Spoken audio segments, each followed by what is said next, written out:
Speaking of weather, Stephen McCraney, Executive Director of MEMA. Good morning, sir. How are you? Hey, good morning, Paul. How are you doing today?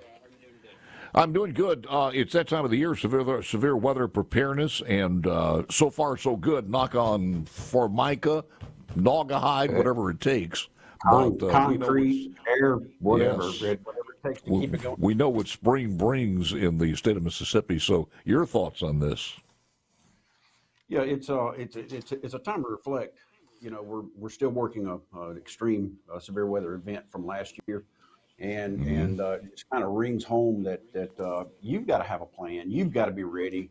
The government is going to respond. We've got local responders, we've got state responders, and we're going to get there to you. But you've got to be ready for when it actually happens. Today we're going to do a tornado drill about 9:15. Kind of shake that, blow the dust off of what you're going to do in case you have that severe weather in your area. You know, there's a movement from when I see millennials are getting into this, hopefully, and Gen Zs too. If they're building a home from scratch, putting a tornado shelter in there, and for peace of mind, it's probably one of the best investments you can make. Absolutely. Paul, I've had an opportunity to go to Tennessee and some others, which actually they build elementary school, junior, high schools that are, the whole school is a tornado shelter itself. So no running from the classroom to the gymnasium, no more getting in the hallways. And I remember, crouching in a hallway at my high school, and if one door blew open in the other, I think all the students would have gone out one end.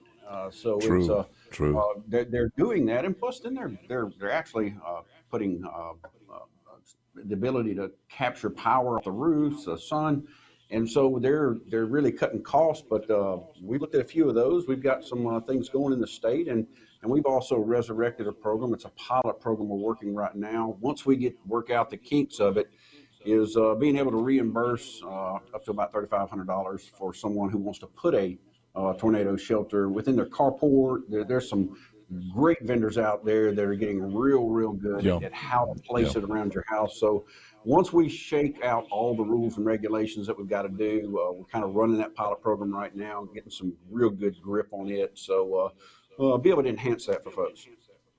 Yeah, the technology's come so far that they can use different type of equipment, and they can hide it in your house. It's not an eyesore. It serves dual purposes in most cases. So they've come a long way from the hole you had to dig in the backyard many years ago.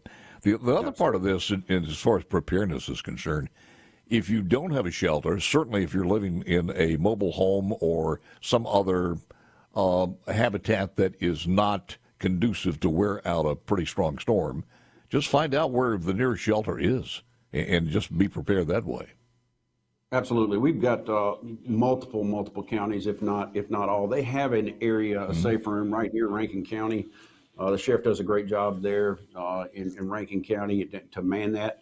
And, it takes manpower. It takes some people to be there to open it up, to monitor it. But, we've kind of found out that there are people that are very worried about severe weather and whatnot. And we've been able in the past to employ them that, here's the key, come open it up, get out the log, start registering people, because they're going to be there early. It is, we moved into Saturday being a mobile home safety date. I remember living in a mobile home at one time, and just a good summer breeze will make you go, hey, we need to tighten the straps.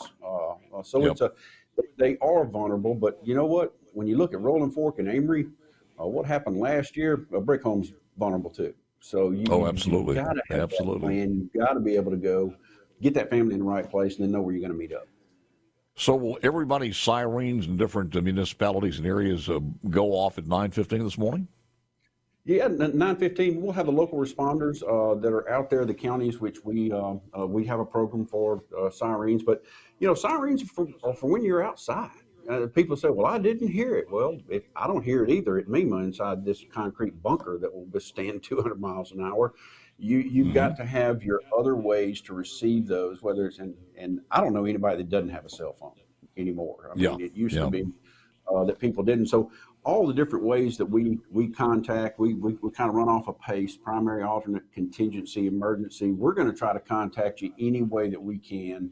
And just be advised, you might not hear a siren unless you're outside.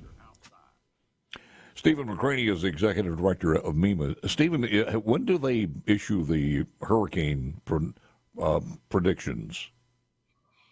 I'm hoping they don't ever do it again. Just say zero, we're out. We don't have any. But Oh, it's coming up pretty soon. We do a yeah. couple of conferences to get ready for that. We also, all the state agencies, we've already been shaking each other with emails saying, "Hey, look, we're going to train this day. We're going to make sure we've got everything right." So we're looking at severe weather because that's where we are right now. That's what's the tendencies that we have.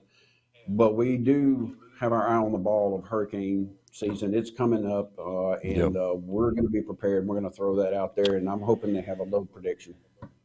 Any update from your vantage point in your office as far as Rolling Fork is concerned?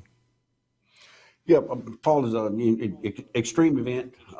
There's no doubt about it. I was monitoring the radio that night when it went off, and I was talking to Warren County and others, the close counties that went up and helped, and that was a long 24 hours. So we had a lot of families that were displaced, but proud to say that we went from about 775, let's call that the number, individuals and households, and we're down to 4 households and 12 individuals that we've got to put into some type of living structure. Wow. And that big heavy lift to get that done. We've got over 120 households that have to be placed somewhere. I got you. You always worried about that, how many of the people are going to actually rebuild and move back into the community, because they're the lifeline of the community, and you don't want to see them leave and go somewhere else. But it sounds like it's all coming together for Rolling Fork, and that's good news. Stephen, anything else you want to mention, sir? On the ground, they're still here. They are still there. Okay. That I met with last week. So we're re-energizing, we're moving, and we're down to those 4 families, 12 individuals that we can get into a temporary structure, get them into some temporary housing, and get the city's doing great, and so is the county. If people want more information, go to the website. It is MSEMA, I think it is it not? As far as the website? And there's a Michigan and a Maryland and others, so we made it Mississippi style. MS. There you go. Sir, thank you so very much. I appreciate it. Thanks for joining us. Awesome. Good to see you again. You got it. Stephen McCraney, who is the executive